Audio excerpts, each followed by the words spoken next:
তাক ভকতৰ যোগ্য নৈ যদি মোহহুয়া কৰে কৰ্ম ধৰ্ম ভকতিত ভ্ৰষ্ট হুই যজ্ঞ দান জপ তপ তীৰ্থ ব্ৰত মহাজ্ঞান যোগ বল ৰত্ন মন্ত্ৰে কহে ভকত জনৰ হবেও পুণ্য ফল তৰ্ক বেদাগম জ্ঞান যোগ শাস্ত্ৰে পুৰুষক কৰে অন্ধ কোটি কোটি জন্মে মোক নজানিবে ইহাত যাৰ প্ৰবন্ধ হেন জানি সখী দূৰতে তেজিও কি হব শাস্ত্ৰৰ চিন্তা যেৱে মোক পাইবা সদায় শুনিবা মহাভাগৱত গীতা। কৃষ্ণ কৃষ্ণ। সমস্ত মহাপ্ৰভু চৰণ কমলত গুৰুদেৱ নাম ভকতৰ ভক্তিভাৰ সেৱা জনালো। অনুষ্ঠানৰ সভাপতি বাবুকে প্ৰমুখ কৰি বিশ্ববিদ্যালয় সমস্তকে শ্ৰদ্ধাৰ সেৱা জনালো। লগতে আজিৰ এই ভক্তি প্ৰদীপ শাস্ত্ৰ ভাগৰ কিছু অংশ আমাক সেৱাৰে এই সৰলীকৰণ কৰিবলৈ আমি আগবাঢ়িছো। নিশ্চয় তোমাৰ মহামন্ত্ৰৰ আগত দুই এটি বহা পিতা হব। সীমিত এটি জ্ঞান গৰ্ভৰে সৈতে আমি তোমাৰ মহামন্ত্ৰৰ চৰণ কমলত কবলৈ আগবাঢ়িছো। সমস্ত প্ৰাৰ্থীক সন্মান কৰিব এভাগ গুৰুবাণীৰে। কৃষ্ণ অধৰ্ম কৰ জানো মই তথাপি প্ৰবৃত্তি নাই অধৰ্মটো নিবিতিলো হয় হৃদি স্থিত ক্ৰিয়া তুমি যেন কৰাইবা স্বামী ঋষিকেশ কৰিব নয় ৰাম ঋষিকেশ কৰিব নয়। কৃষ্ণ হৰি কৃষ্ণ শংকৰ গুৰু হৰি ৰাম ৰাম কৃষ্ণ। এইখিনিৰ পৰা আৰম্ভ হৈছে, তাৰ আগত নাই। আমাৰ সাধু মহন্ত সন্তসকলে যোৱা এই বাকী ভকতৰ লক্ষণৰ এই দুলুৰী চন্দ্ৰৰ 127লৈকে সুন্দৰভাৱে কৈ গল। আমি আজি 28ৰ পৰা আপোনাক মহামন্ত্ৰৰ চৰণ কমলত কবলৈ আগবাঢ়িছো। সেয়েহে আমি এইখিনিৰ পৰা আৰম্ভ কৰিছো। শাস্ত্ৰত উল্লেখ কৰিছে যে বেদৰ বিহিত কৰ্ম কৰিবাক ভকতৰ যোগ্য নুই যদি মোহহুয়া কৰে কৰ্ম ধৰ্ম ভকতিত ভ্ৰষ্ট হৈ বুলি কৈছে। বেদৰ মূল তত্ত্বটো ভগৱন্তৰ বস্তুৰ বাদে আন বস্তু নাছিল। কিন্তু কিছু ইয়াৰ বেদৰ সমস্ত দুইটা বস্তু একেলগে, বেদত দুটা বস্তু আছে। এটা হৈছে আগম, এটা হৈছে নিগম, এটা হৈছে বন্ধ, এটা হৈছে মুখ্য। এনেদৰে বহুত বাদ আছে। এই বাদকেইটা দুইটা বেদৰ সন্নিৱিষ্ট কৰি থোৱাৰ হেতু বেদৰ আচল বস্তুটো বহুত কথা কিছু লোপ পোৱা লেখীয়া হৈছে। কাৰণ আগতেই কৈছে গুৰুজনে যে বা এই কথাটো আলোচনা হৈছে যে বেদত ঈশ্বৰৰ বাদে আন কথা কোৱা নাই। মই বিনে বেদ কিছু আন নবখানে চাৰিও বেদৰ তত্ত্ব অৰ্থ সি মানে কৈছে। বেদসমূহে এই কথাটো কৈছে, কিন্তু ইয়াক ঢাকন দিলে। পূৰ্বতেই ঢাকন দি বেদৰ দুইটা বস্তু লগাই দি মানুহখিনিক বা লোকসকলক এটা পৰ্যায়ৰ সৈতে লৈ গৈছে, যিটো পৰ্যায়ত ভক্তিৰ দিশটো ঢাকন দিয়া লেখীয়া হৈ গুচি গল, অকল এটা দিশ থকা হল। সেইকাৰণে কৈছে এতিয়া বেদে চব বিহিছে, জাপ কৰা, যজ্ঞ কৰা, পূজা কৰা, পাতল কৰা ইত্যাদি নামবোৰ চব ইয়াত বেদে কৈ দিছে। ই বেদৰ এটা বাদ। গতিকে আমি এতিয়া দুইটা বস্তু যেতিয়া কৰি দিম তেতিয়া আমাৰ কামটো বা ভগৱন্তৰ তুষ্টটো নহয়। ইয়াত কৈছে প্ৰবৃত্তি নিবৃত্তি বেদ মাৰ্গ দুই মত পুৰুষৰ অনুৰূপে প্ৰকাশে লোকত কদাপি নাথাকে দুই এক পুৰুষত কত প্ৰবৃত্তিত আৰু কত নিবৃত্তিত। এই আমি দুটা কাম কৰি দিলে ভগৱান নহয়। এই গুণে ইয়াত এই অৰ্জুন আৰু মহাপ্ৰভু ভগৱন্তৰ লগত আলোচনাৰ হিচাপে ইয়াত এই কথাটোকে ধনঞ্জয় আগত ঈশ্বৰ কৃষ্ণ প্ৰভু ভগৱন্তই কৈ আছে। ইয়াত যে কৈছে বেদৰ বিহিত কৰ্ম কৰিবাকো ভকতৰ যোগ্য নাই। গতিকে বেদে যেনেধৰণে কৈছে সেইটো এতিয়া কৰ্ম কৰিবৰ পৰা কোনো লোকৰ শকতি নাই। নথকাৰ কাৰণে কৈছে যে যদি মোহমূয়া কৰে কৰ্ম ধৰ্ম ভকতিত ভস্ত হৈ। যদি আমি তাত মোহ গৈ তাত আমি নিবদ্ধ হৈ তাত আমি সোমাই লৈ যদি আমি কাম কৰিবলৈ যাওঁ তেতিয়াহ'লে এই ধৰ্মটো ভ্ৰষ্ট হ'ব বুলি কৈছে। অৰ্থাৎ ইয়াত কৰ্ম কাণ্ডৰ কোনো এটা দিশ নাই। মোহ মানে আমাৰ বহুতে এইটো ভাবে এতিয়া ধৰক আপোনাৰ সিদিনাখনলে আমাৰ আহিন মাহতেই আমাৰ পূজা পাতলৰ কিছুমান নিয়ম আমাৰ সংসাৰখনতে চলিব।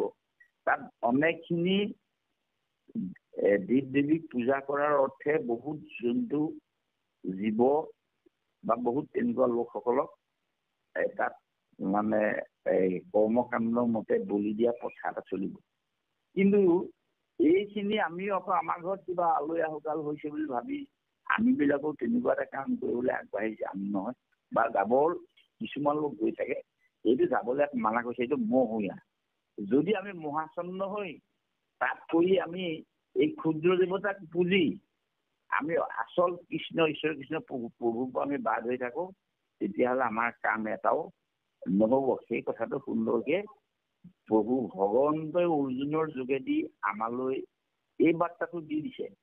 সেইকাৰণে এই বাৰ্তাটো দিয়াৰ লগতেই আমি সমস্ত ভকতসকলে বা এই সংসাৰৰ লোকসকলে ঈশ্বৰৰ তাত্বিকতাখিনিৰ ওপৰতহে আমি গুৰুত্বটো বা তেওঁৰ ধৰ্মটোৰ বিষয়ে আমি ক'ব লাগে। সেইকাৰণে কৈছে ভগৱন্তৰ বাদে আৰু আন বিলাক দেৱতা নাই। আমাৰ ঘোষাত লিখিছে, ইয়াত লিখিছে, সমস্ততে লিখিছে যে কৃষ্ণই মানে গোটেই দেৱতাবিলাকৰ ভিতৰত শ্ৰেষ্ঠ দেৱতা বুলি খুব সুন্দৰকে লিখিছে। সকলোৱে গায়ে থাকে।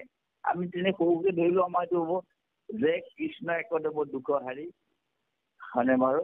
এইটো কৈছে কাল মায়াদিৰ অধিকাৰী কৃষ্ণ বিনে শ্ৰেষ্ঠ নাই নাই দেৱ নাই নাই সৃষ্টি স্থিতি বুলি কৈছে এনেকে।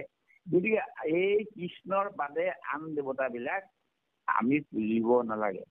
গতিকে যদি পুজো তেতিয়াহ'লে আমাৰ কৃষ্ণৰ প্ৰভু ভগৱন্তৰ আমি মূল তত্ত্বটো ঈশ্বৰৰ নাম বা তেৰাক সেৱা কৰা বস্তুটো আমি নাপাম। সেইকাৰণে কৃষ্ণক পুজিবলৈ কৈছে যে এতিয়াও কৃষ্ণই সেই কথাটোকে অৰ্জুনক কৈছে। আৰু আমিও ভাবিব লাগে যে কৃষ্ণক পুজিলে পূজা সমস্তৰে হয়, পৃথকে পুজিলে পূজা একো নাপাওঁ।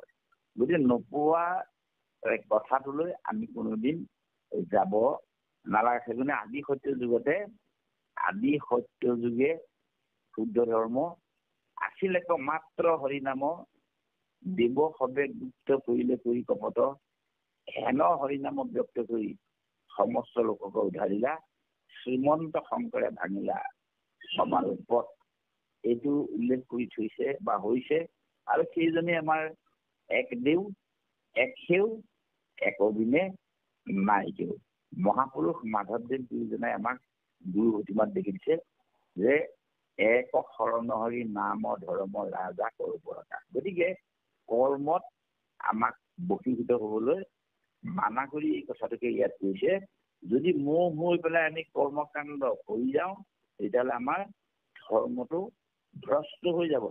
ভকতিত ভ্ৰষ্ট হৈ যে ভক্তিটোত আমাৰ ভ্ৰষ্ট হৈ আমি গুচি যাম। সেইকাৰণে আমি ভকতিৰ বাদে ঈশ্বৰৰ গুণানুকীৰ্তনৰ বাদে আন এটা বস্তুত কেতিয়াও আমি পবিত্ৰ হ'ব নালাগে বুলি এই ধনঞ্জয়ৰ আগত মহাপ্ৰভু ভগৱন্তই ভক্তি প্ৰদীপৰ যোগেদি আমালৈ আগবঢ়াইছে। আৰু আমিও আজি সেই ধনঞ্জয়ৰ আসনতে বহি সমস্তে পেৰাই কোৱা কথাকেইটা এই পাঠ ভিত্তি অনুযায়ী মানি লোৱাটো বৰ দৰকাৰ। আৰু তাৰপিছত কৈছে যজ্ঞ দানৰ জপ তপতীৰ্থ ব্ৰত মহাজ্ঞান যোগ বল। যিমানবিলাক যজ্ঞ আছে আমিও আজি এইটো যজ্ঞ পাইছো। আমি আজি এতিয়া কীৰ্তনৰ যোগেদি আমি এটা যজ্ঞই পাইছো, কিন্তু আমাৰ তাত আমি হোম দিয়াৰ লেখীয়াকৈ যে যজ্ঞ ঘিউ ঢালি আমি কৰা এই কামখিনিক আমি ইয়াত সেই কামটো কৰাৰ আমাক কৰা নাই। আৰু যিসকলে কৰিছে সেইসকলৰ লগত ঈশ্বৰ তুষ্ট হয় নহয়, কৰিব লাগে নালাগে সেই তেখেতলোকৰ এইটো ভাবি লৈছে আৰু তেনেকেই কৰি আছে কাৰণেই আজি আমি এনেদৰে এই শাস্ত্ৰপাঠ বা জেগাই জেগাই আমি ভকত গোট খাই ঈশ্বৰৰ তত্ত্ববিলাক কথা ক'বলগীয়া হৈছে। গতিকে এতিয়াও আমি এইটো যজ্ঞ কৰিছো। কাৰণ কি যজ্ঞ কৰিছো? আজি সমস্তখিনি বহি লৈ ভগৱন্ত এই গুণানুকীৰ্তনখিনি গুৰুজনে লিখা এই বস্তুকেইটা আমি ইয়াতে আটাইখিনিয়ে গোট খাই ইয়াত আমি সমৰ্পণ কৰিছো। আৰু তাতেই আমাৰ বেয়া বস্তুখিনি সকলো দাহ দিছো এইকাৰণে যে ঈশ্বৰৰ গুণানুকীৰ্তনৰ বাদে আনটো আহিব নোৱাৰে। এইটো এটা আমাৰ যজ্ঞ আজি কীৰ্তন বা নাম যজ্ঞ হৈছে। এই দান আৰু জপ দামৰ আমি এতিয়া নাই, এইবোৰ দানটোৰ শব্দটোৰ এনেকুৱা এটা হৈছে যিটো দান মহাপ্ৰভু ভগৱন্তই যদুকুলটোৰ লৈ গ'ল প্ৰৰোচনা কৰি বোলা যাওঁ আমি যে দানেহে দুৰ্গতি হৰৈ বুলি লৈ গ'ল। সকলো উত্তাৱল হৈ গ'ল যে তেওঁলোকে কৰা ভুলটো কি আছিল এই কথাটো ভাবি আমি বাচি যাব লাগিব। তাৰ কাৰণে বাচি যাবৰ কাৰণে সকলো উত্তাৱল হৈ এই সকলো যদুকুলটো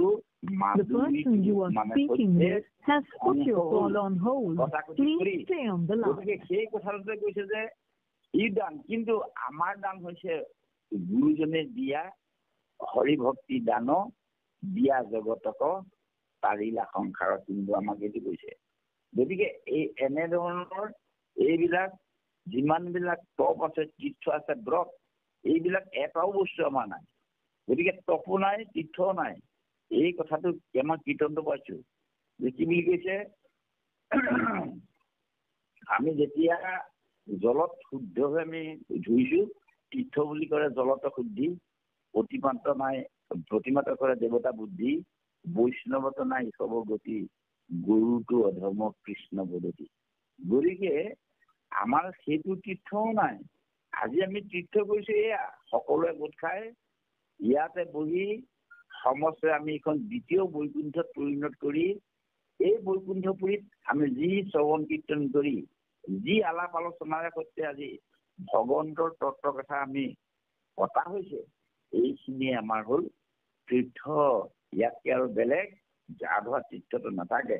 কৰ্মকাণ্ডত আছিলে এইবোৰ তীৰ্থ কৰিব লাগে, তপ জপ যাগ যজ্ঞ চব লাগিছে। সেই বস্তুটো আমাক নাকচ কৰি দিছে গুৰুজনে যে এইবিলাক বস্তু বৰ্জন কৰি অকল ঈশ্বৰৰ গুণানুকীৰ্তন কৰিবলৈ হৈছে।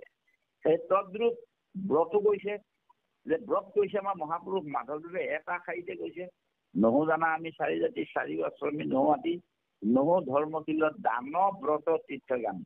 গতিকে এই দান ব্ৰত তাত সকলো তীৰ্থগামী আটাইকেইটা বস্তু এটা শাৰীতে নাকচ কৰি দিছে। আমি সেইবিলাক আমি একো কৰিব নালাগে। আমি এটা কিন্তু কৰিব লাগে, কিন্তু পূৰ্ণানন্দ সমুদ্ৰৰ গোপী ভৰ্তা পদৰ কমলৰ দাসৰো দাস টান দাস বহিলো আমি। এই কথাটো সুন্দৰকে কৈছে। গতিকে আমি সেইটো ব্ৰত বা সেই তীৰ্থ এইটোৱে কৰিব লাগে। আৰু মহাজ্ঞানৰ যোগ বল বুলি কৈছে। এই মহাজ্ঞানটো আমাৰ তাৰ পৰাহে আহিব, বাকীখিনি নাহে বুলি কৈছে। আৰু কৈছে যে ৰত্ন মন্ত্ৰে কহে ভকত জনৰ সবেও পুণ্য বিফল। ৰত্ন মন্ত্ৰ দিবলৈ কৈছে। ৰত্ন মন্ত্ৰ কি হ'ল? কোনটো ৰত্ন মন্ত্ৰ দিবলৈ কৈছে? যে ঈশ্বৰৰ গুণানুকীৰ্তনখিনি একেলগে কৈ আমি যদি কওঁ ই এটা নতুন ৰত্নৰ মণি লেখীয়া হ'ব। অৰ্থাৎ এই মন্ত্ৰ, যিটো মন্ত্ৰত এটাহে এটা মাত্ৰ মন্ত্ৰ আছে, তামৰ নাম অদ্ভুত। তেওঁ কৃষ্ণ হৰি ৰাম বোলা নামটোতে অদ্ভুত এটা মন্ত্ৰ। এই মন্ত্ৰকে আমাক কৈছে। আৰু এই মন্ত্ৰটো যদি বেলেগকে মানুহে ধৰি লয় বা বুজি লয়, ভকতে কিন্তু নহয়, এনেধৰণৰ অপপ্ৰচাৰ চলাই দিলে বহুতে দিগদাৰ হৈ যাব। যে কি কৈছে, যে কলিত নাহিকে তপ জপ যজ্ঞ যন্ত্ৰ, হৰিমৰি এই মূল মন্ত্ৰ, কলিত নাহিকে তপ জপ যজ্ঞ যন্ত্ৰ। এই কথাখিনি কীৰ্তন পুথিৰ যোগেদি সুন্দৰকে গুৰুজনে কৈছে। আকৌ আমাৰ ভক্তি পৰিপৰ যোগেদি আমাক কৈছে। সেইজনে কৈছে যে গোটেই আমাৰ হৃদয়খনে ঈশ্বৰৰ গুণানুকীৰ্তন গোৱাৰ যিটো কৌশল, যিটো ভাৱ, এই ভাৱটোহে আমাৰ সমস্ত থাকিব লাগে। যে এইজন ভকতজনৰ সবেও পুণ্য বিফল হৈ যাব। আৰু তেতিয়া আমি যদি এই কথাবোৰ কৰ্মকাণ্ডৰ যোগেদি কৰিবলৈ যাওঁ, তেতিয়াহ'লে সেইজন ঈশ্বৰ কৃষ্ণৰ ভকতৰ যিমান সুন্দৰ কামবিলাক আছিল, সকলোবিলাক বিফল হৈ যাব। সেই ভগৱন্তৰ বিৰুদ্ধে আমাক কামটো কৰিবলৈ মানা কৰিছে। এইটো পুণ্য তৰ্ক বেদাগম জ্ঞান যোগ শাস্ত্ৰে পুৰুষৰ কৰে অন্ধ। এইটো তৰ্ক নামৰ এবিধ শাস্ত্ৰ আছে। এইবিলাক শাস্ত্ৰত আগমবাদ আছে। বেদৰ যিটো আগমবাদ গৈছে, বেদাগম কৰি সেইকাৰণে কৈছে যে বেদৰ যিটো আগমবাদ, এইটো যদি আমি কৰোঁ, বেদৰ আমাৰ বাদ হৈছে নিগমবাদ, এক বিশ্লেষণৰ তেওঁলোকৰ মহামহন্ত। গতিকে আগমবাদ আৰু জ্ঞান যোগ শাস্ত্ৰে এইবোৰ জ্ঞান যোগ কৰিব লাগে। লগত এই শাস্ত্ৰবিলাকত জ্ঞান যোগ কৰিবলৈ মানুহ শকতো হ'ব নালাগিব, ক্ষীণো হ'ব নালাগিব, এনেকুৱা কিছুমান নিয়ম আছে। ওখও চাপৰো এনেকুৱা কৰিব লাগিব। গতিকে এইবিলাক যথেষ্ট টান আৰু এতিয়া দিনত অসাধ্য। অসাধ্য হোৱাৰ কাৰণে এইবোৰ মানা কৰি আছে। পুৰুষসকল কৰে অন্ধ, যে যিসকল লোকে এইটো কৰি আছে, এই লোকসকলক জ্ঞান চক্ষুত মানে অজ্ঞানতা আহি যায়, তেতিয়া আমি অন্ধ হৈ যাম। অন্ধ হৈ যাম মানে জ্ঞানৰ পোহৰ আমি যেতিয়া নাপাম, তেতিয়া আমি অন্ধতাৰ সৈতে চলিব লাগিব। যেনে এই কৰ্মকাণ্ডৰ যোগেদি আমি ভকতি, তিনিটা বস্তু আমাক দিছে। ভকতি, কৰ্ম, আমি এই জ্ঞান, কৰ্ম, ভকতি, এই তিনিটাৰ ভিতৰত আমাক জ্ঞানটোৱে, কৰ্মটোৱে নাকচি কৰিছে বহুত জেগাত যদি যিটো যায়। কিন্তু ভক্তি জ্ঞানটো আমাক ল'বৰ কাৰণে কি, এইটো আমাক সুন্দৰভাৱে দেখুৱাই দিছে। ভকতি কৰমটো জানা আপুনি উপযোগী জ্ঞান, যে ভকতি কৰিলে যিটো জ্ঞান হ'ব সেইটো লৈছে। যোগ চিন্তি মৰৈ বিশ্বাস আগতে আগতে উল্লেখ কৰিছে। সেয়েহে কৈছে যে এই পুৰুষসকলক যে এনেকে যোগ শাস্ত্ৰকে আদি কৰি যদি কৰা যায়, তৰ্ক বা বেদাগম এইটোত, তেতিয়া ভকতসকল অন্তৰফালে গুচি যাব। মানে জ্ঞানৰ পৰিসৰটো বৃদ্ধি নহ'ব। কোটি কোটি জন্মে মুখ নজানিবে ইহাত যাৰ প্ৰবন্ধ। আৰু আমি যিমানবাৰ ইয়াত জন্ম ল'ম, সেই জন্ম কোটি কোটি জন্ম মানে আহি থাকিলে হ'বতো। আমাক কৰিবলৈ কৈছে, মানা আমাক কৈছে এইটো নকৰিব। আমি যদি কৰি যাওঁ, ঈশ্বৰৰ কথা নুশুনিলে আমি ঈশ্বৰৰ দ্ৰোহী হ'ম, ভগৱন্তৰ দ্ৰোহী হ'ম, নামৰ দ্ৰোহী হ'ম, ভকতৰ দ্ৰোহী হ'ম। আৰু যেতিয়া আমি ৰাম নামৰ বিৰুদ্ধে আনবিলাক কাম কৰি যাম, তেতিয়া আমিবিলাক মাত্ৰ পুনৰপি জনমম পুনৰপি মৰণম, মানে মৰি থাকিম, জন্ম হৈ থাকিম। আমাৰ কৰ্মৰ ফলত যিবোৰ কাম কৰিছো, এই কামেৰে আমি কেতিয়াও ঈশ্বৰ কৃষ্ণ ভগৱন্তক জানিবলৈ আৰু বুজিবলৈ নাপাম। তুমি সে কেৱল সঁচা, মিছা সবে আমি জানি জ্ঞানী গণে কৰে হৃদয়টো জানিছো নামানো। আমি আন এটা যদি কাম কৰিবলৈ যাওঁ, তেতিয়াহ'লে আমি জন্ম হৈ থাকিম, মৰি থাকিম, আৰু আমাৰ অহালৈ, পৃথিৱীলৈ অহালৈ ইয়াৰ কোনো আমাৰ যুক্তি নাথাকেই। আমি তেতিয়া মানৱী জনমটো সফলো কৰিব নোৱাৰিম। সেইবুলি কৈছে ইহঁতৰ দ্বাৰা প্ৰবন্ধ কৰে, যি ইয়াত আশা কৰে বা ইয়াত লালায়িত হয় বা ইয়াত ভাবি থাকে, তেতিয়াহ'লে ভগৱন্তৰ কথাবোৰ আমি এটাও নামানিম। সেইকাৰণে কৈছে হেন জানি সুখী দূৰতে তেজিও শিশৱ শাস্ত্ৰৰ চিন্তা। গতিকে সেই সুখী ধনঞ্জয় নাজানে নেকি? সুন্দৰকে জানে অৰ্জুন এটা জীৱাত্মাৰ লগত পৰমাত্মাৰ যি মিলন, এই মিলনৰ ফলত তাত্বিকতাৰ খিনি যিটো দিশ, এই দিশটো ইমান ধুনীয়াভাৱে প্ৰকট কৰি দিছে। এফালে অৰ্জুনক লৈছে ধনঞ্জয়, আনফালে প্ৰভু ভগৱন্ত পৰমাত্মা। এই পৰমাত্মাৰ জীৱাত্মাৰ লগত মিলনটোৰ যোগেদি আমাক ইমান ধুনীয়া এটা বস্তু দেখুৱাইছে। এইটো বস্তু দেখুৱাই দিলে আমাৰ এই পুৰুষ নহয়, কৌটি কৌটি পুৰুষৰ আমাৰ মানে সম্পল হ'ব।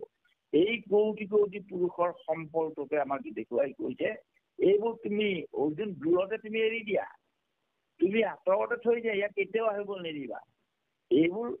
এইবোৰ শাস্ত্ৰৰ চিন্তা আমি কৰিব নালাগে।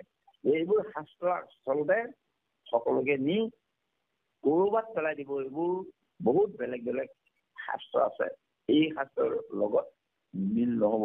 সেইকাৰণে যেবে মোক পাইবা সদায় শুনিবা মহাভাগৱত গীতা। যদি মোক পাবলৈ তোমালোকৰ ইচ্ছা হৈছে বা আছে অৰ্জুন শুনা, তেতিয়া এই সুন্দৰ মহাভাগৱত শাস্ত্ৰ আৰু গীতা, মহাভাগৱত শাস্ত্ৰৰ পৰা জ্ঞানটো পোৱা যাব। আৰু গীতাৰ পৰা এক শৰণ তত্ত্বটো উদ্ধাৰ কৰি জগতখন তৰি যাবৰ পৰা ঈশ্বৰ কৃষ্ণৰ চৰণৰ কমলত, যিহেতু তেওঁৰ চৰণ কমলত সমস্তই বিচৰা বস্তুখিনি আমি পাবলৈ যাম। সেয়েহে কৈছে যে পদৰ পৰা মস্তক, মস্তকৰ পৰা পদ, এই কথাটো লিখিছে। আৰু কৈছে এই ক'ত আছে কথা, মহাভাগৱত শাস্ত্ৰ আৰু গীতা। জ্ঞানটো আমি আনিব লাগিব। আৰু তাৰপিছত গীতা মহাশাস্ত্ৰৰ এই এক শৰণ তত্ত্বমূলক দিশটো লোৱাৰ পিছত সমস্ত জগতখন প্ৰাণকৰ্তা হ'ব বুলি অৰ্জুনৰ আগত প্ৰভু ভগৱন্ত বস্তুৱে কৃপাৰে কৈছে। অৰ্থাৎ সমস্ত লোকলৈ এটা আহ্বান জনাইছে।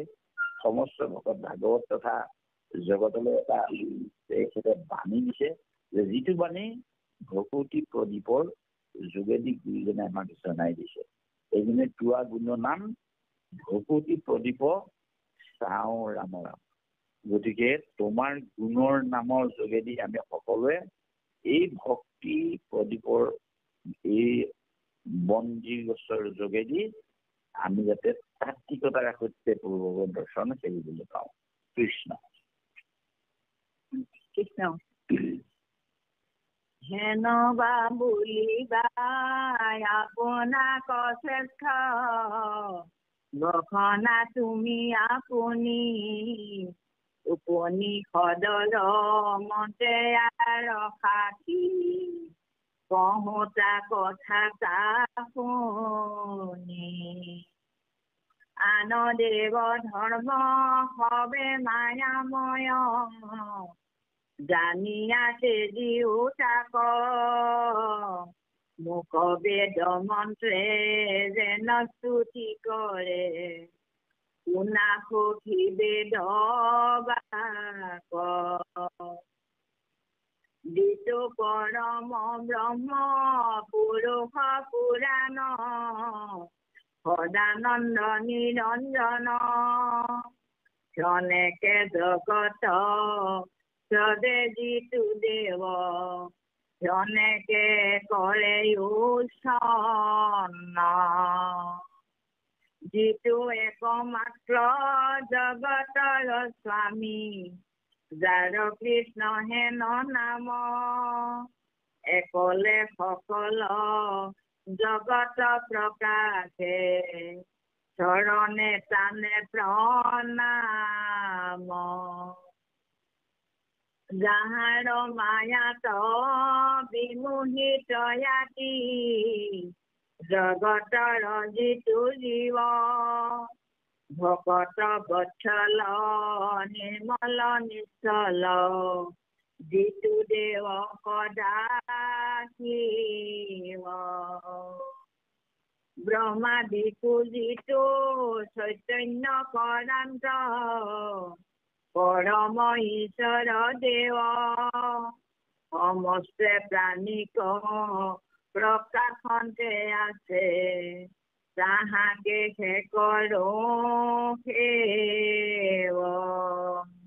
মাধৱ ৰাম হৰি, যাদৱ ৰাম হৰি, যিটো কৃষ্ণ হেনমা বুলিবা আপোনাক শ্ৰেষ্ঠ দখনা তুমি আপুনি এই শব্দটো কৈছে যদি নিজকেই শ্ৰেষ্ঠ বুলি বখানা হয় নিজকে নিজে তেতিয়াহ'লে মই এটা কথা কওঁচোন উপনিষদৰ মন্ত্ৰে ইয়াৰ সাক্ষী কওঁ তুমি শুনি থাকা মই এটা উপনিষদৰ এই কেইবাখনো উপনিষদৰ লগত উপনিষদে কি কি কথা কৈছে যে এই উপনিষদ বিলাকৰ কথা কৈ গৈছে তুমি শুনাচোন নিজে বনাই তাত কি কৈছে আনদেৱ ধৰ্ম সবে মায়াময় জানিয়া তেজি উতাক গতিকে এইসকলেও যদি হৈছে তেতিয়াহ'লে আনবিলাক দেৱ ধৰ্মবিলাক আন দেৱতাৰ ধৰ্মবিলাক ইয়াত কি আছে সকলো মায়া আছে যে মায়ায়ে বান্ধন্ত মানে গতিকে কৈছে যে মায়া বোলা বস্তুটো আছে আৰু আমি মায়াটো এৰি দিবলৈ বিচাৰিছো মায়াচুৰী ভগতি কৰো দানা কৰো চৰণ পংকজন মধুপানা গতিকে মায়াটো এই ধৰি আছে আৰু এইবিলাক মায়া জানিয়া তেজি উতাকক গতিকে তুমি এইবোৰ জানি লৈ তাক ত্যাগ কৰা তাক মায়াবিলাক মুখবেদ মন্ত্ৰে যেন স্তুতি কৰে বেদ মন্ত্ৰে ভকতক মানে ভগৱন্ত বস্তু স্তুতি কৰে শুনা সখী বেদ বাক বেদৰ কিবিলাক বাক্যই যে ভগৱন্তক স্তুতি কৰে এই কথাটো বা মোক ভাবে কৃষ্ণ স্বয়ং গতিকে ভগৱন্তই বেদৰ মূল তত্ত্ব সেইকাৰণে বেদে হওক বেদ মানে জ্ঞানেই ভগৱন্ত আছে গতিকে সেই বেদ বাক্যবিলাক তুমি শুনা আৰু সেইকাৰণে মোক স্তুতি কৰে যে ইয়াত সমস্তকে গুটি দিব পৰা বস্তুটো হৈছে কি বেদ বা ভগৱন্তৰ জ্ঞানৰ যোগেদি কৰা কৰ্ম আৰু তাতেই সেই বেদৰে মূল তত্ত্বটো হৈছে কোন কৃষ্ণ ঈশ্বৰ কৃষ্ণ প্ৰভু ভগৱন্ত চাৰিও বেদৰ চাৰি অক্ষৰ বসাত লাগিছে সাৰ কাঢ়ি আনি ব্ৰহ্মাদেৱে বেকত কৰিয়া থৈলা নাৰায়ণ বাণী শিৱী নাৰায়ণৰ নামলৈ শুদ্ধ কৰো আমি চিত্তকায়া হৰি সন্তোষৰ কাৰণ আনন্দ জানি গতিকে তাতে লিখি দিছে যেতিয়া হৰি সন্তোষ হয় সেই বেদৰ বাক্যতে মূল তত্ত্বটো আমি তাৰ বাদে আনন্দ কৰিব নালাগে বুলি কৈছে শুনা সখী মানে ধনঞ্জয়ে এই কথাটো জোৰ দি কৈছে যিটো পৰম ব্ৰহ্ম পুৰুষ পুৰাণ এয়ে হৈছে পুৰুষ পুৰাণ যেতিয়া বৰ্জ লিখা ৰামকৃষ্ণ নহন্ত মানুহ আৰাধি পৰম পুৰুষ মানে এই দুজন লোক পৰম পুৰুষ আৰু পুৰাণ পুৰুষ এইবুলি উল্লেখ শাস্ত্ৰত কৈছে আৰু সেইজনেই পৰম ব্ৰহ্ম যে ব্ৰহ্ম চিন্তা কৰা উপায়টো গোটেই জগতখনৰ যিমান জীৱ আছে যিমানবিলাক লোক আছে তিনিটাকে আদি কৰি এই সমস্ত ভগৱন্তৰ স্বৰূপ আৰু ইয়াতে ব্ৰহ্ম আছে বুলি কৈছে সেইকাৰণে কৈছে যিটো পৰম ব্ৰহ্ম আৰু ভগৱন্ত সেই তাৰে যাৰ পৰা বস্তুটো বাজ ধৰিছে সেইজন পৰম ব্ৰহ্ম সেইজনেই পুৰুষৰ ভিতৰত পুৰাণ পুৰুষ পুৰণি আৰু সদানন্দ নিৰঞ্জন তেওঁ সদায় আনন্দ আৰু সদায় তেওঁ সমস্ত জনৰে হৃদয়ত থাকি আনন্দৰে পৰিপূৰ্ণ কৰি মনৰ অসততাখিনি গুচাই সততাখিনি তাত থৈ ঈশ্বৰৰ গুণানুকীৰ্তন কৰিবলৈ আৰু ভগৱন্তক ভাবিবলৈ ভকতক ভাবিবলৈ ব্ৰহ্ম শক্তিক চিন্তন কৰিবলৈ যি শক্তি দিয়ে সেই ভগৱন্তজনৰ বাদে আনৰ কথা কোৱা নাই তেওঁৱেই হৈছে গোটেই সমস্ত জগতখনতে তেওঁ নিৰঞ্জন হিচাপে বৰ্তি আছে তেওঁ কি কয় সদানন্দ আৰু নিৰঞ্জন ক্ষণেকে জগতৰ স্ৰজে যিটো দেৱ এক সময়তে প্ৰতি ক্ষণতে তেওঁ এখন জগত কৰিব পাৰে সেইগুণে এইজন গোবিন্দ প্ৰভু ভগৱন্ত গোটেই জগতখনৰ অধিকৰ্তা গোবিন্দ গোবিন্দ গোবিন্দ গোবিন্দ গোবিন্দ ৰাম মুৰাৰী অনন্ত কোটি ব্ৰহ্মাণ্ড হৰি অধিকাৰী এইজনে যে ক্ষণেকতে জগতখন তেওঁ চলিব পাৰে ক্ষণেকতে ব্ৰহ্মাৰূপে স্বৰ্গন কৰে বুলি কৈছে বিষ্ণুৰূপে পালা ৰুদ্ৰৰূপে সংহাৰ কৰি জগতে উদ্ধাৰা বুলি কৈছে আৰু সেইজন প্ৰভু ভগৱন্তই সমস্ত জগতখনৰ অধিকাৰী, সেইবিলাক জগতপতি ক্ষমাকে কৰে উচ্ছন্ন, আৰু এক ক্ষণতে এই নিঃশেষ কৰি দিব পাৰে। যেনেকে প্ৰলয় হয়, যেতিয়া প্ৰলয়ত হয় তেতিয়া তেওঁ এক সময়তে গোটেই জগতখন শেষ কৰি দিব পাৰে। অৱক্ষয় তেওঁ নহয়, কোনোদিন প্ৰভু ভগৱন্ত অৱক্ষয় ক্ষয় হয় ইয়াৰ লোকসকল বা এই জেগাবিলাক বা ইয়াত মহাপ্ৰলয়ৰ সৃষ্টি হ'ব পাৰে, কিন্তু তেওঁ আদিতো আছে, এতিয়াও আছে আৰু আগলৈও থাকিব। গতিকে প্ৰভু ভগৱন্তৰ কোনোদিন এই ধৰাধামৰ পৰা নিঃশেষ নহয়। সেইকাৰণে তেওঁ অনন্ত কোটি ব্ৰহ্মাণ্ডৰ হৰি অধিকাৰী। কাৰণ ইমানবোৰ কোটি কোটি ব্ৰহ্মাণ্ড আছে, থাকিব পাৰে, আৰু এইবিলাকত তেওঁৰ জহত জন্ম হ'ব, আৰু সেইসকলক তেওঁ উচ্ছন্ন কৰিব, অৰ্থাৎ নিঃশেষ কৰিব পাৰে। ইটো একমাত্ৰ জগতৰ স্বামী, যাৰ কৃষ্ণ হেন নাম, সেইজনেই গোটেই জগতৰ ভগৱন্ত, সেইজনেই যিজনে এই একমাত্ৰ জগতখনক গৰাকী বুলি কৈছে স্বামী। আমি সেইজনে সমস্ত সেই কৃষ্ণ স্বামী কেজু পাৱে আমি কেৱলে শৰণ আছো, আমি সেইজনে কৈছো। আমি গাই আছো যে আমি ভগৱন্তৰ চৰণ কমলত তেওঁৰ ভকতি তত্বৰ সৈতে তেওঁৰ চৰণ কেইটা আমি পাদপদ্মক আমি সেৱা কৰিবলৈ পাইছো, সেইজনে জগতৰ চৰণ কৈছে। আৰু আমি কৈছো মাধৱৰ ৰাংনাদুৰী চৰণে ধৰিয়া, ৰাম নামৰ ৰসপিও অঞ্জলি হৰিয়া। গতিকে এইজন ভগৱন্তই একমাত্ৰ জগতৰ গৰাকী, যাৰ নামটো যাৰ কৃষ্ণ হেন নাম। সেইকাৰণে তেওঁৰ নামটো কৃষ্ণ হেন শব্দ এইটো পৃথিৱী বাছে ক'বলৈ এই লিখিছে কৃষ্ণ। সেয়েহে কৃষ্ণ কৃষ্ণ কৃষ্ণ কোনোবা এজনে ঈশ্বৰৰ নাম ল'বলৈ লৈ আছে নে? গোসাঁই কওকচোন। যাৰ কৃষ্ণৰ নাম, এইজন প্ৰভু ভগৱন্তৰ নামটোৱেই কৃষ্ণ ৰাখিছে। গোটেই পৃথিৱীৰ উৎপত্তি, পৃথিৱীত একো বস্তু নথকা নিষেধ কৰিব পাৰে, স্বৰ্জন কৰিব পাৰে, সকলোতে থাকিব পাৰে।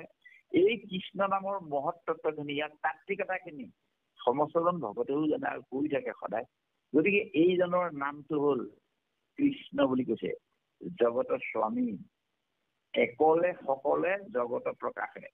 তেওঁ অকলে থাকে, অকলে মাত্ৰ কৃষ্ণহে। কৃষ্ণ বাদে আৰু কোন একো নাথাকে। সেইজনে হ'ল আমাৰ একক কৃষ্ণদেউ, কৰি উপসেও ধৰিও তাহানৰ নাম, আমাৰ উপদেশত লিখিছে। সেইজনেই এক কৃষ্ণ, তেওঁ একলে থাকে, তেওঁৰ লগত দ্বিতীয় কোনো নাথাকে। সেইকাৰণে একলে সকলে জগত প্ৰকাশে, চৰণে তাম প্ৰণাম। সেইজন কৃষ্ণৰ, সেইজন ঈশ্বৰ কৃষ্ণ প্ৰভু ভগৱন্তৰ পাদপদ্মত বা চৰণত আমি সদায় প্ৰণাম জনাব লাগে। পৰি পৰি আমি সেই তেৰাৰ চৰণ কমলত সেৱা ধৰিব লাগে। সেৱা ধৰা মানে আমি কৃষ্ণক আমি আমাৰ মনেৰে সৈতে প্ৰতিষ্ঠা কৰাই লৈ, আৰু সেই আমি সমস্ত জেগাতে ভগৱন্ত বস্তু পোৱাৰ এটা ব্যৱস্থা কৰিব লাগে। আৰু ভকত ভাগৱত পালে ভকত ভাগৱতৰ চৰণতে আমাৰ পিল্লত হয়। সেইকাৰণে আমি সমস্তে প্ৰণাম জনাওঁ প্ৰভু ভগৱন্তৰ চৰণত।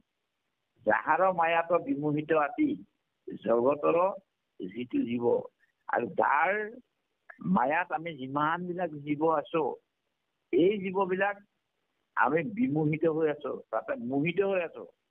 কেনেকে? জগতৰ যিটো জীৱ, আমি জগতৰ যিমানবিলাক জীৱ আছো, জগতৰ যিটো জীৱ, সেইকাৰণে জগতখনৰ যিটো জীৱ আছে, আমি সমস্তই আছো তেওঁৰ মায়াত সকলো মোহিত হৈ আমি গোটেই জগতখন তাতেই নিবৰ্তন হৈ আছো। ভকত বৎসল নিৰ্মল নিশ্চয়। আৰু তাতোতকৈ ডাঙৰ এটা ক'লে যে যিসকল ভকত তেওঁৰ বৎসল, তেওঁৰ আজ্ঞা মানি আজ্ঞাবশত তেওঁৰ নিৰ্দেশ আৰু তেওঁ দিয়া উপদেশবিলাক মানি লয়, আৰু সেইসকল অৰ্থাৎ কোনো ধৰণৰ ইয়াত উলসতাটো নাথাকে, কলুসতা নাথাকে, সদায় চফা ফটফটীয়া আৰু তেওঁলোক নিশ্চল, একদম অকল ঈশ্বৰৰ বাদে আনৰ কথা কেতিয়াও চিন্তা নকৰে। তেওঁ চৰম কমলৰ পৰা কেতিয়াও যাবলৈ নিবিচাৰে। যিটো দেৱ সদাশিৱ, আৰু সেইজনেই দেৱ আমাৰ ভগৱন্ত বস্তু সদাশিৱ, সদায় যিজনৰ জীৱটো আমাৰ সিও থাকে, যত জীৱ সকলোবিলাক ভগৱান মানে সিও তেৰি অংশা, অৰ্থাৎ সকলোবিলাক আছেই। সেইবিলাক যত জীৱ তত সিও, অৰ্থাৎ এইজন বেলেগ এই ধৰণেৰ কৰা শিৱৰ অংক নিয়ালে অনা নাই। প্ৰভু ভগৱন্তৰ আনটা নাম পৰম মংগল শিৱ, ভগৱন্ত বস্তু মহেশ্বৰ। গতিকে এইজন প্ৰভু ভগৱন্তৰ উল্লেখেৰে এইজন সদাশিৱই আমাৰ সদায় জীৱবিলাকৰ লগত থাকে। এই সদাশিৱই প্ৰভু ভগৱন্ত কৈছে, তুমি সে কেৱল সঁচা মিছা সবে আন, জানি জ্ঞানী জ্ঞান কৰে হৃদয় জ্ঞান। এই তেওঁৱে কৰি দিছে। এইজন প্ৰভু ভগৱন্তৰ আন ইজন সদাশিৱৰ লগত তুলনা। গতিকে সেই সদাশিৱজনো ভগৱন্তৰে অংশ। এইটো কথা কৈছে, যিটো দেৱ এইজনে দেৱতা আৰু এইজনে পৰম মংগলময় সদাশিৱ, যত জীৱ তত শিৱ। এই হৈছে ব্ৰহ্মাদিকো যিটো চৈতন্য কৰন্ত, আৰু এই ব্ৰহ্মাখনকো যিজনে চৈতন্য কৰায়, অৰ্থাৎ আমি অচেতন নিয়োগ নাচ জগাই এইটো কয়।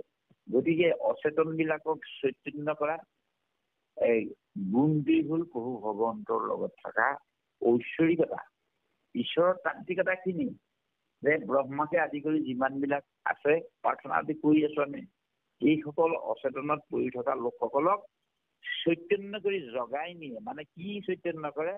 অৰ্থাৎ তেওঁৰ জ্ঞানেৰে সৈতে আমাৰ লেখীয়া লোকসকলে, মূৰ্খ লোকসকলে আমি তেওঁৰ জ্ঞান, তেওঁৰ নাম, তেওঁৰ লগৰ কথা আলোচনা কৰিলে তেওঁ মিলন হোৱাৰ এই কথাটোতে আমি কি হ'ম? তেতিয়া আমি চৈতন্য হ'ম বুলি কৈছে। ভগৱন্তক যেতিয়া আমি সকলোৱে গোট খাই আমি সেৱা ধৰিম, সেইজনে পৰম ঈশ্বৰ দেৱ, সেইজনে আমাৰ পৰম ঈশ্বৰ, পৰমেশ্বৰ। এইজনে আমাৰ সকলোৰে ঈশ্বৰ। সমস্ত পাৰ্থক্য, সমস্ত প্ৰাণিক প্ৰকাশনতে আছে। গোটেই যিমানবিলাক চাৰিমুঠি জীৱ আছে, অৰ্থাৎ এই চাৰিমুঠি ভেদৰ গন্ধক জৰাই বিদৰ, এয়া হ'ল মানে উৰণ বুৰণ গজন আৰু ভ্ৰমণৰ অসমীয়া মতে এনেকে হয়।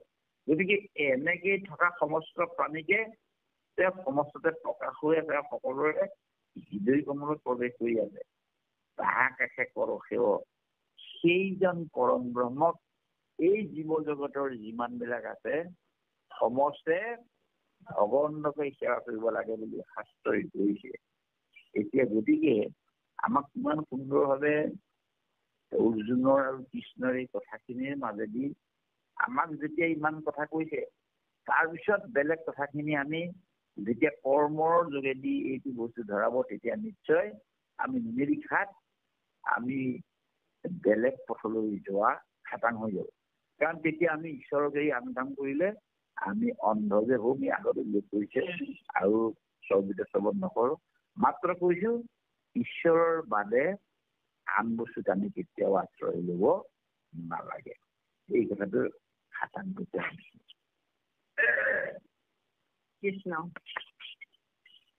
চাৰু চতুৰ্ভুজ দেখন্তে সন্তোষ, কৰ্ণত কুণ্ডল কান্তি, কমল নয়ন বয়ন প্ৰসন্ন, দৰ্শন মুকুতা পান্তি, কন্দৰ্পৰ দৰ্প চুৰ হৈ দেখি, তনু নৱ ঘন শ্যাম, জাতকৰ দেৱ নাহি নাহি নাহি, তাকে হে কৰো প্ৰণাম। আনো নানা তুতি মুখে মাত্ৰ বোলে, দিলো বেদ মন্ত্ৰে সাক্ষী, যত দেৱ ধৰ্ম সবাকো উচ্চাদে একে মুখ মাত্ৰ ৰাখি বেদ বাক্য দেখা পাষাণৰ ৰেখা জানিয়া দঢ়াইবা চিত্ত আন দেৱতে যি মুখে মাত্ৰ ভজি তুমি হৈবা কৃত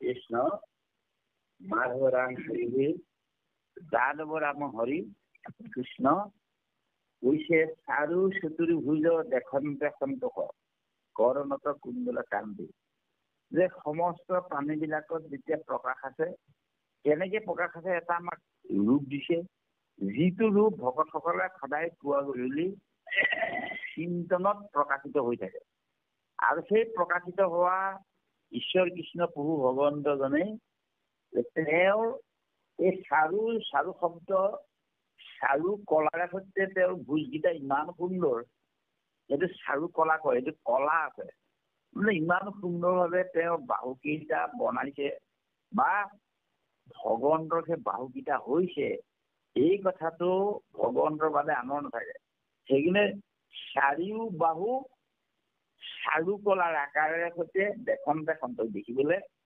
সন্তোষ হয় তেওঁ চাৰিখন হস্তৰে সৈতে বাহুকেইটা ইমান সুন্দৰভাৱে প্ৰকাশিত হৈ আমাৰ আগত উপবিষ্ট হয় আমি গধূলি ৰাতিপুৱা তাক দেখিবলৈ পাইছো সেইজনৰ আমি কৰ্ণত কুণ্ডল কান্তি আৰু তেওঁৰ কৰ্ণত সুন্দৰভাৱে কাণৰ কুণ্ডলটো লগাই থোৱাও আমি দেখিছো এই যে লগাইছে এই বস্তুখিনি এইখিনি সমস্তখিনি আমাৰ অলংকাৰে সৈতে দেখিবলৈ সদৃশ হৈছে সুন্দৰ কিন্তু আমাৰ সেই কৰ্ণখনে আমি ভকতৰ গুণানুকীৰ্তন শুনিবলৈ পাওঁ ৰাম নামৰ তত্ত্বখিনি পাওঁ আৰু সেই ঈশ্বৰৰ সেই কথাটো মন কৰিলেই আমি প্ৰভু ভগৱন্তক আমাৰ হিয়াৰ মাজত দেখিবলৈ পোৱা হয় বুলি কৈছে সেইকাৰণে ইমান ধুনীয়া এটা ছবি ধুনীয়া এটা ৰূপ আমাৰ আগত প্ৰকাশ কৰি দেখুৱাইছে ইমান ধুনীয়াকে দেখুৱাইছে চতুৰ্ভুজখন দেখিলে আমাৰ সকলোৰে সন্তোষ হয় আৰু কৰ্ণত যেতিয়া কুণ্ডল লগাই তেওঁ যেতিয়া আমাৰ সন্মুখত ৰয় তেতিয়া আমাৰ সকলো মন তেওঁতে নিমজ হয় আৰু পদুম ফুল সদৃশ চকুকেইটাৰে সৈতে মুখখন ইমান প্ৰসন্নতা মুখখনৰ ইমান শোভা সমস্ত সৌন্দৰ্যৰ আকৰ তেওঁৰ সেই বয়নত দেখিবলৈ পোৱা যায় আৰু দশন মুকুতা পান্তি আৰু এই মুখত থকা এই দাঁতকেইটা সুন্দৰভাৱে মুকুতা লেখীয়া অৰ্থাৎ ইমান মুকুতামণি এই মুকুতামণি প্ৰকৃতিৰ মুকুতামণি বনাবলৈ বৰ সুবিধা নিয়ৰত এটোপাল যেতিয়া আহিন মাহত পানী পৰিব এই কি কয় দুবৰিত সেই যিটো মুকুতাৰ সৃষ্টি হয় তাৰ যিটো শোভাবৰ্ধন ভগৱন্তৰ লগত প্ৰকৃতিৰ লগত এই শোভাবৰ্ধন মানে লিখা আছে গতিকে সেই বংশখিনিতো ভগৱন্তৰে বুলি কৈছে অৰ্থাৎ তেওঁ নথকা জেগা ক'তো নাই সমস্তখনতে যেতিয়া ভগৱন্তৰ মূৰ্তি আছে ভগৱন্তক দেখিছো আৰু ভগৱন্তক চিন্তন কৰিছো সেই হৃদয়ৰ ভিতৰত মুকুতাৰে সৈতে সেই সুন্দৰ মুখখন আমি প্ৰকাশ কৰি আমি আজি ভকতৰ মাজতে এই সমস্ত সেৱা ধৰিছো সকলোৱে বাৰু আমি আজি আমাৰ এই নয়ন কেইটাৰে চোৱা লেখীয়া আৰু হৃদয়খনে অনুভৱ নিশ্চয় কৰিছে সেইজন কৃষ্ণ গতিকে সেইজন মহাকৃষ্ণ প্ৰভু ভগৱন্তক আমি সেৱা কৰাৰ যিটো আমাৰ ভাৱ হৈছে আৰু কন্দৰ্পৰ দৰ্প যিসকল কন্দৰ্প যে তেওঁলোকৰ সুন্দৰ পুৰুষসকলৰ দৰ্পবিলাক যাক লৈ আমি কিছুমান কথাৰ সৈতে আমি কাৰোবাক কওঁ যে দৰ্প মানে অহংকাৰ বুলি কৈছে এই বস্তুখিনিৰ নিষেধ কৰা বা আমি কৰিব নালাগে বুলি দেখুৱাই দিয়া প্ৰভু ভগৱন্তই আমাৰ মাজত হৈছে চুৰ হয় দেখি চোৰ হয়, অৰ্থাৎ মানে লৈ যায়, চোৰ দিয়ে, এৰি দিয়ে। তুনু নৱঘন চাম, তেওঁৰ সুন্দৰকৈ তেওঁৰ দেহটোৰ যিটো ৰং, এইটো নতুন মেঘৰ যিটো বৰণ, আৰু এই বৰণটোৰে সৈতে আমাৰ আগত যেতিয়া হয় শ্যাম বৰণীয়া, সঁচাই আমি সেই মূৰ্তিত আমাৰ আগত, অৰ্থাৎ অংকন কোনেও কৰিব নোৱাৰে, ৰং কোনেও সানিব নোৱাৰে, কিন্তু ভকতে যিটো ৰঙেৰে সৈতে সেই ভগৱন্তৰ সেই প্ৰতি দেখা সেই ছবিটো কোনোবা দিনাখন আমাৰ হৃদয়ৰ পৰা আঁতৰি যাবনে? নিশ্চয় নাযায়। সেইজনৰ চৰণ কমলত আমাক সেৱা ধৰি জন্মান্তৰে আমি সেই প্ৰভু ভগৱন্তৰ ৰূপটোৰ কথা আজি পাঠত আমাক উল্লেখ কৰি আমাৰ মাজলৈ লৈ আহিছে। তাকেহে কৰো আত পৰে দেৱ, নাহি নাহি নাহি তাকেহে কৰো প্ৰণাম।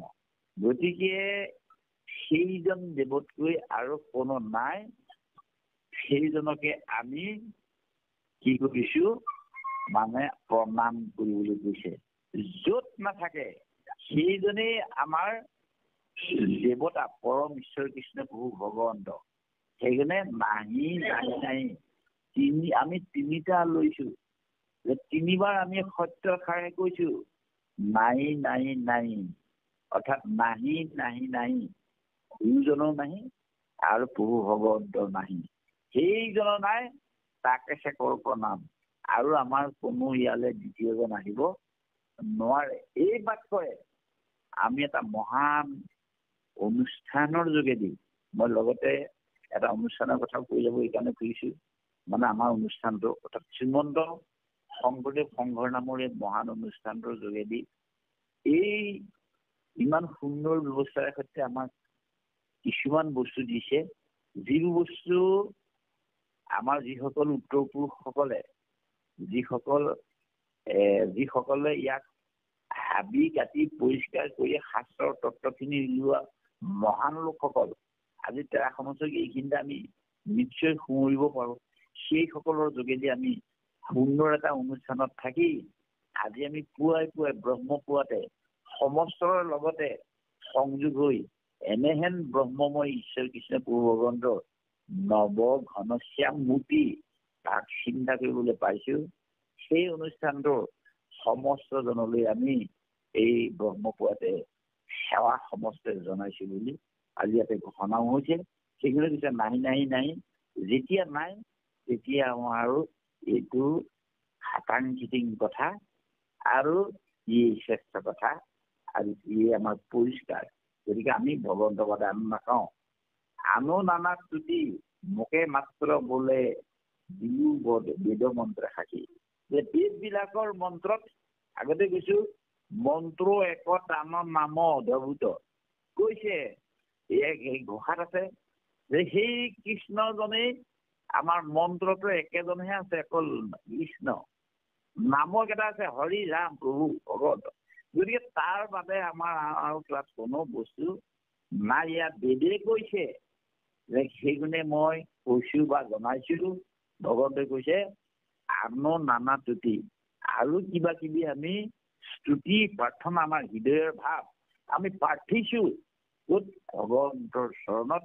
বেদে যেতিয়া আমাক কৈছে মোকে মাত্ৰ বোলে, একমাত্ৰ ভগৱন্তই কেৱল মাত্ৰ আমাক মাত্ৰ কি কৈছে? বৈকুণ্ঠৰ কল্পতৰু ভাগৱত শাস্ত্ৰ ইহাৰৰ উত্তম ফল এটাই লাগিছে হৰি নাম মাত্ৰ। সেই বেদেও ইয়াক মাত্ৰ এটা ফলি লগাইছে, এই যে ঈশ্বৰৰ নাম দিলো বেদ মন্ত্ৰে সাক্ষী। সাক্ষীটো সেই বেদত আছে, তাৰ যিবিলাক বাণী আছে সেই বাণীবিলাক অতি উচ্চস্তৰীয়, আৰু সেইবিলাক তাত্বিকমূলক দিশেৰে কোৱা। তাতেই আমি সোমাই আছো। এইটো সাক্ষী দিলো যত দেৱ ধৰ্ম সবাকো উচ্চাৰে, যিমান বিলাক দেৱতাৰ ধৰ্ম আছে সকলোবিলাক উচ্ছেদ কৰি দিবলৈ কৈছে, শেষ কৰি দিবলৈ কৈছে।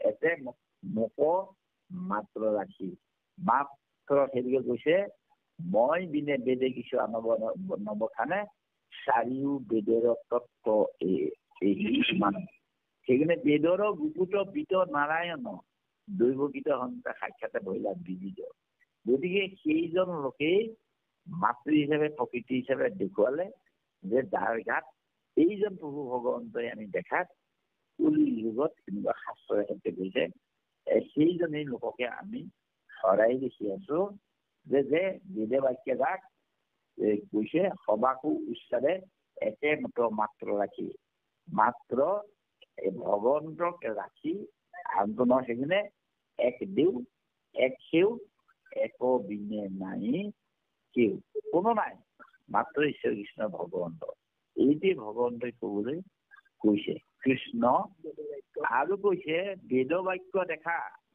পাষাণৰ ৰেখা যে বেদৰ বাক্যটো ইমান সুন্দৰ বেদত ভগৱন্তৰ চিন্তাৰ মানে একো নাই গতিকে মই কৈছো শুনা মই যিটো কথা কৈছো বেদত এইটো এটা পাষাণৰ ৰেখা বুলি কৈছে এডাল কোনোদিন এইডাল ৰেখা কাট নাখায় সেইকাৰণে কৈছে যে পাষাণৰ ৰেখা জানিয়া দঢ়াইয়া চিত্ৰ সেইখিনি জানি লৈ তোমাৰ হৃদয়খন তাত দিয়া দহোৱা হৃদয়খন দহোৱা অৰ্থাৎ হৃদয়খন তাত ভগৱন্তৰ লগত সম্পৰ্ক কৰি ভগৱন্তৰ লগত বিলীন হবলৈ যত্ন কৰা বিলীন হব নোহোৱা কোনো নাই আমি প্ৰতিদিনে দুপৰীয়া গধূলি ৰাতিপুৱা দুপৰীয়া গধূলি ভকতৰ লগত আমি যেতিয়া ঈশ্বৰৰ গুণান কীৰ্তন আমি কথা নাপাতি এই কথাৰে সৈতে আমি ভগৱন্তৰ লগত সংযোগ হ'ম নিশ্চয় এদিন আমাৰ হিয়াখন তাত দহি যাব অৰ্থাৎ তালৈ যাবই আৰু আমাৰ চিত্ৰটো তাত এই চিত্ৰ নামৰ বস্তুটো মনটো আমি ভগৱন্তৰ লগত সুন্দৰভাৱে ধৰি উলিয়াই আনিব পাৰিম সেইকাৰণে আৰু জড় আৰু চৈতন্যৰ মাজত এটাই আছে চিত্ৰ যি মনটোৱে সৈতে সঁচা মিছাটো বিচাৰ কৰিব পাৰে সংকল্পৰ বিকল্প ল'ব পাৰে গতিকে এইখিনিও আমাক ভগৱন্তে তাকে কৈছে যে মোৰ বাদে বেদত আন বস্তুত কেতিয়াও নাই ইয়াৰ সংকল্পটো হৈছে হয় আমি হয় বুলি ভাবিব লাগে বা হৃদয়ত ভৰাই লৈ সেৱা কৰিব লাগে ৰাখি আৰু কৈছে আন দেৱ তেজী মোকে মাত্ৰ ভজি আকৌ কৈছে সেই এটা কথাই সেই দেৱতাবিলাকক এৰি দিবলৈ কৈছে ত্যাগ কৰিবলৈ কৈছে অৰ্থাৎ ত্যাগ কৰিবলৈ কৈছে এইবিলাক ক্ষুদ্ৰ দেৱতাক ত্যাগ কৰিবলৈ কৈছে আৰু সেইকাৰণে দুয়োজনে প্ৰথম দ্বিতীয় স্কন্ধত লিখিছে আন দেৱীদেৱ নকৰিবা তেওঁ যিকোনো প্ৰতিভাতাৰ মোৰ কিছু নচাবা প্ৰসাদ নাথাইবা ভক্তি হব বিস্তাৰ গতিকে বেবিচাৰ ধৰ্মটোৱে আমাক বেবিচাৰী ভকতিয়ে অনাইব অধোগতিৰ কামটো আমাৰ কোনোদিন হব নালাগে এই কথাটো কৈছে গুৰুজনে সুন্দৰভাৱে আমাক কৃষ্ণদেৱে যে কি বুলি কৈছে আন দেৱ তেজী মোকে মাত্ৰ ভজি তুমি ধৰিবা কৃত কৃত্য সেইকাৰণে আমি ভকতৰ লগতে ঈশ্বৰৰ গুণান কীৰ্তন কৰি আমি ভৰিলো কৃত কৃত্য বুলি আমি সকলোৱে প্ৰাৰ্থনা জনাইছো অন্তৰৰ প্ৰাৰ্থিছো আৰু আমি সদায় হিয়াখন ভগৱন্তৰ চৰণলৈ অৰ্পণ কৰিছো কৃষ্ণ হৰি ৰাম কৃষ্ণ শুনা সভা সদ কৃষ্ণ কথা পদ জীৱন জলৰ ৰেখা কৈত পৰে প্ৰাণ তাৰ নাহি থান মৰণয়ে বনে দেখা ইহেন মনুষ্য জনম বিফল ক্ষণে ক্ষণে আয়ু যাই ঘোৰ পৰলোকে তৈতে কেনে হোক নিশ্চিন্তা তাৰ উপায় সতৰে সুহৃদ ঈশ্বৰ কৃষ্ণত হুয়ুক এক শৰণ তানে গুণ নাম লয় বিশ্ৰাম চিন্তিও তানে চৰণ কৃষ্ণৰ নাম ক যিজনে সুমৰে তাহানে পুৰুষ মানে নৰকৰ পৰা দেখনে স্বৰ্গত উঠয় দিব বিমানে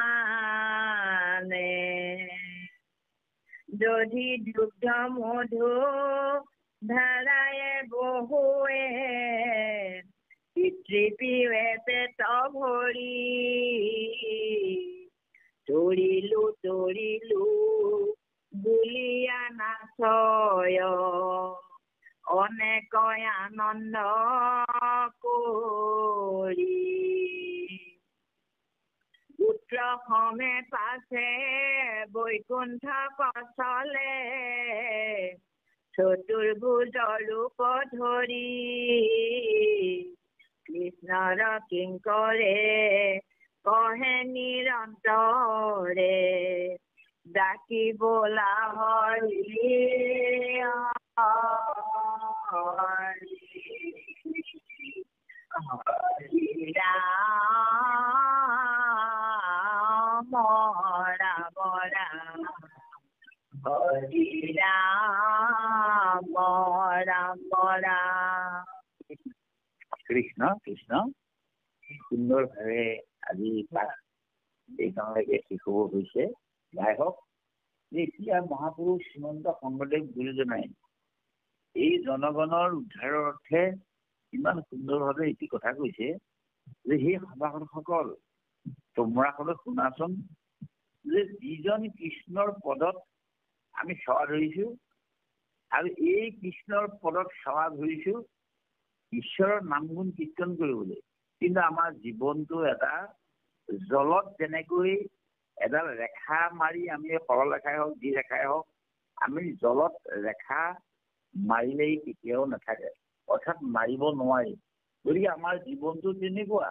এই বুলি কৈছে যে জীৱনৰ জলৰ ৰেখা, গোটেই জীৱনটো জলৰ ৰেখাডালৰ লেখীয়া, আমাৰ কেতিয়াও নাথাকে ইয়াত স্থায়ী হৈ নৰয় জলত। যে কৈত্য পৰে প্ৰাণ কাৰণ আহি থান মৰণ একো নেদেখা, যে আমাৰ প্ৰাণটো ক'ত পৰিব, কলৈ যাব, কি হব। এতিয়া পাঠ কৰি আছো, 10 মিনিটৰ পাছত হয়তো পাঠৰ পাছত কোনোবা ভকত গুচি যাব পাৰে, আৰু নিজৰ কথাই কৈছো। গতিকে চাওক, কিন্তু ভগৱন্তই যদি নাৰাখে যে এই প্ৰাণটো আমি তেতিয়াতো কোন সময়ত গুচি যাম ক'ব নোৱাৰো। গতিকে আমি কেতিয়াও ঈশ্বৰৰ এই মৰণৰ কথাটো, আমাৰ দেহটোৰ কথা আমি নিজে নাজানো। গতিকে জানিবলৈ হলে আমি কায় বাক্য মনটো ভগৱন্তৰ চৰণ কমলত অৰ্পণ কৰি থাকিলে আমি কলৈ যাম ইয়াত ফল এটা দেখুৱাইছে। গতিকে তেতিয়া আমাৰ ভগৱন্তৰ বস্তুৰ চৰণ কমল আমি দেখিবলৈ পাম। সেইকাৰণে নেদেখা মৰণটো নেদেখা, কিন্তু আমাক কৈছে যে দেখিব পাৰিব, কিয় ঈশ্বৰৰ নামটো লোৱা বুলি কৈছে। আমাক এইটো এটা বৰ সতৰ্কবাণী দিছে, কেতিয়াও আমি অনাহকত একো কৰিব নালাগে। হকত অৰ্থাৎ হিত উপদেশ মতে ভগৱন্তৰ গুণ কীৰ্তন কৰি থাকিব লাগে। ইহেন মনুষ্য জন্ম বিফল ক্ষণে ক্ষণে আয়ু যায়। গতিকে এই মনুষ্য জন্মটোত আমি চাওকচোন প্ৰতি ক্ষণতে আমাৰ আয়ুটো গুচি যায় বুলি কৈছে। মানে আয়ুস ৰেখাডাল আমাৰ এনেকুৱা বহুত দিন দিছিলে, আমি বহুত দিন থাকিবলৈ জীয়াই থাকিবলৈ পাব লাগিছিল। আমাৰ 100 বছৰৰ ওপৰত আমাৰ আয়ুটো আছে, তেনেকে আছিলে। কিন্তু আমি বিলাকে এবাৰ ঈশ্বৰৰ ওচৰলৈ নোযোৱাৰ কাৰণে আমাৰ বহুত বিয়োগ হৈ গুচি যায়। সেইটোতে কৈছে যে ঈশ্বৰৰ ওচৰত আয়ুসটো বঢ়াবলৈ হলে কোনোদিন আমি আমাৰ মুখেৰে সৈতে মিছা কথা কব নোৱাৰিম। কোনফালে যাওঁ বোলে এইখিনি পাওঁ, এনেকে নহয়। কোনোফালে যাওঁ আমি কম যে আজি আমি ভগৱতী প্ৰসাদৰ চৰণীত ব্যস্ত ঘৰলৈ যাওঁ, এই কথাটো কব লাগে। যদি গৈছো নগলে আমি এইখিনি পৰা আহিছো বুলি কেতিয়াও কব নালাগে। তেতিয়া আমি বজাৰলৈ গৈছো, তেতিয়া দোকানলৈ গৈছো, তেতিয়া আমি কিবা এটা আনিবলৈ গৈছো বস্তু। ঠিক এনেধৰণে কথাকেইটাইতো আমাৰ দিশৰ পৰা আমি ভাবিছো দেই, আমাৰ কথা নাভাবো বা কবলৈ কোৱা নাই, কিন্তু ভকতক জনাইছো যে এনেকে ক'লে নিশ্চয় ভাল হ'ব বুলি কৈছে। সেইজনে কৈছে যে পৰলোকলৈ আমি যেতিয়া গুচি যাম, আন কথা যেতিয়া নাথাকে, তেতিয়া আমি জনমটো ভাল হ'বলৈ হ'লে আমি এটাও কথা এই বয়সৰ লগত অৰ্থাৎ সময়ৰ লগত লগ লাগি আয়ুসটো বঢ়াবলৈ হ'লে আমি প্ৰতিটো কথাতে ক্ষণে ক্ষণে প্ৰতিটো সময়তেই আমি আৰু আনতে কাম কৰিব নালাগে বুলি ইয়াত কৈছে দেই। আৰু কৈছে যে পৰলোকে তথ্য কেনে হওঁকৈ নিচিন্তা তাৰ উপায়, আৰু কিবা উপায় চিন্তা কৰিব নোৱাৰিনে বাৰু? যে আমাৰ যেতিয়া গুচি গৈছে, যে ঘৰৰ পৰলোকলৈ আমি যেতিয়া গুচি যাম, তেতিয়া তাৰ এটা উপায় বিচৰাচোন, পৰলোকত আমি কি কৰিম? তেতিয়া কৈছে যে সত্তৰে সুহিত ঈশ্বৰ কৃষ্ণত হৈও এক শৰণ। গতিকে সত্তৰে মানে সোনকালে, অতি সোনকালে তৰিত গতিত আমি সুহিত, সেইজনে আমাৰ সুহিত ঈশ্বৰ কৃষ্ণ ভগৱন্ত আমাৰ হৃদয়ত থকা হিয়াৰ মাজে নামৰ ভাণ্ডাৰ সেইজন ভগৱন্তৰ লগত থাকি আমি কি কৰিম? যে আমাক এক ঈশ্বৰত আশ্ৰয় ল'বলৈ আমাক জনাইছে। সেইজন কৰে তাকে তানে গুণ নাম লোৱা অবিশ্ৰাম চিন্তি উদানে চৰণাই। গতিকে অবিশ্ৰাম তেৰাৰ গুণানুকীৰ্তন কৃষ্ণ হৰি ৰাম ৰাম বুলি ক'বলৈ গৈছে। অবিশ্ৰাম আৰু আনবিলাক কথা চিন্তা কৰিবলৈ আমাক মানা কৰিছে। যে নামেহে মূল তত্ত্ব। কৃষ্ণৰ নামক যিজনে সুমৰে তাহানে পুৰুষ মানে, সেইজনেহে পুৰুষ যিজনে ঈশ্বৰ কৃষ্ণৰ নামটো সুমৰণ কৰি থাকে, প্ৰতি সময়তে চিন্তা কৰে আৰু চিন্তনত থাকে। এই ভক্তিৰ নৱবিধ ভক্তিৰ ভিতৰত সুমৰণটো তৃতীয় বস্তু। গতিকে কৈছে নৰকৰ পৰা তেখনে স্বৰ্গত উঠয় দিব্য বিমানে এটা স্থান দিছে আমাক, যে এইখন আমাক স্বৰ্গস্থান এটা দিছে। অৰ্থাৎ আমি অকণমান মৰ্ত্যৰ পৰা ওপৰলৈ এটা প্ৰমোচন দিছে। অৰ্থাৎ ই কৰবাৰ নহয় যে নাম ল'লে এটা সুখ পাব, সুখ পোৱাৰ যোগেদি আৰু হয়তো ক'বলৈ যাম। গতিকে এইকণ সুখত আমাক থাকিবলৈ দিয়ক বুলি কৈছে, যে সেইটোৱে হৈছে ঈশ্বৰৰ নাম বা স্বৰ্গ বুলি কৈছে অকণমানলৈ। আৰু কৈছে দধিযুক্ত মধুৰ ধাৰাৰে বহয় পিতৃ প্ৰিয়ে পেট ভৰি। আৰু আমাৰ জগত গুণানুকীৰ্তন কৰাৰ জগত আমাৰ পৰিয়ালটোৰ আমাৰ পিতৃ পিতামাতাহঁতে এই নামকে সুন্দৰভাৱে দধি দুগ্ধ মধু আৰু পৰি থাকে। এই কথাবোৰ ঈশ্বৰৰ গুণানুকীৰ্তনবোৰ মানুহে ফলত শ্ৰেষ্ঠ বস্তু এইবিলাকেই, যে পিতৃয়ে পেট ভৰি আমাৰ আনন্দৰ উল্লাসবিলাক লৈ থাকে। তৰিলো তৰিলো বুলিয়া নাচয় অনেক আনন্দ কৰি। মোৰ পুত্ৰই, মোৰ পৰিয়ালে, মোৰ ঘৰৰ মানুহে, মোৰ লগৰখিনিয়ে ভগৱন্তৰ চিন্তাৰ বাদে আনটো কৰা নাই। গতিকে মই তেওঁলোকৰ লগতেই তৰি আহিলো। নতৰিবলৈ আমাৰ কি হ'ব?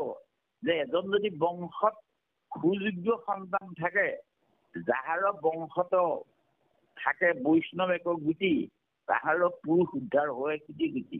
কোটি কোটি পুৰুষ উদ্ধাৰ কৰিব এজন বৈষ্ণৱে পাৰে।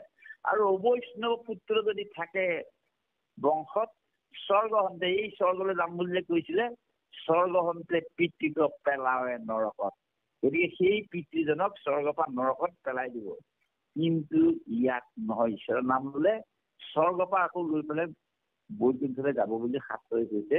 যে পুত্ৰ সময় পাছে বৈকুণ্ঠক চলে চতুৰ্ভুজ ৰূপ ধৰি। মোৰ দেউতা, মোৰ আত্মীয়জন, মোৰ সুহৃদ বান্ধৱজন ঈশ্বৰ কৃষ্ণৰ গুণানুকীৰ্তন কৰিলে এই দুখন হাতৰ সৈতে আৰু দুখন হ'ব, চতুৰ্ভুজ হৈ যাব। আৰু চতুৰ্ভুজ হৈ কৃষ্ণ হৈ ক'লৈ যাব? বৈকুণ্ঠ ধামে গতি কৰিব। এইটো গুৰুজনে খুব সুন্দৰকে আমাক সমস্যাকে জনাইছে। কি বুলি কৈছে? যে কৃষ্ণৰ কিংকৰে কহে নিৰন্তৰে ডাকি বোলা হৰি হৰি। গতিকে প্ৰভু ভগৱন্তৰ চৰণত সেৱা ধৰি আমাৰ মহাপুৰুষ যুগনায়ক শ্ৰীমন্ত শংকৰদেৱ গুৰুজনে আমালৈ ইমান ধুনীয়া ভক্তি প্ৰদীপৰ এই বাণীখিনি দিছে।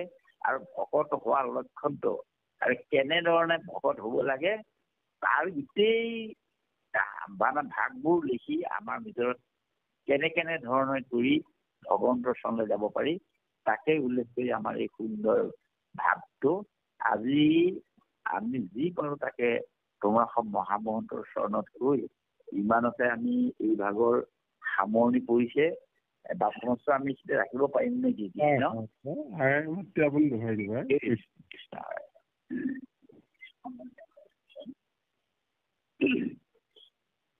পুত্ৰ সমে পাছে বৈকুণ্ঠ কচলে চতুৰ্ভুজ ৰূপ ধৰি কৃষ্ণৰ কিংকৰে কহে নিৰন্তৰে ডাকি বোলা হৰি